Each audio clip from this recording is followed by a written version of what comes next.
Искам да ви припомня нещата, които не се случиха и няма да се случат в град Варна, ако вие не го пожелаете. Няма да има нови работни места. Няма да спре застрояването на зелени площи. Няма да спрат колите в морската градина. Няма да се асфалтират малките улици в кварталите. Ремонтите няма да са качествени. Няма да спрат кражбите на общински терени. В затвора няма да влезе нито един от виновните за разрухата във Варна. Няма да се построи градски стадион. Няма да има къде да паркираме колите си. В града работеща индустрия няма да има. Нови инвестиции няма да има.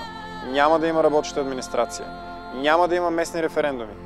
Няма да се съборят незаконните гета. За трагедията в Аспарухово виновни няма да има. Няма да се гордеете, че сте от Варна. Децата ви няма да останат в България.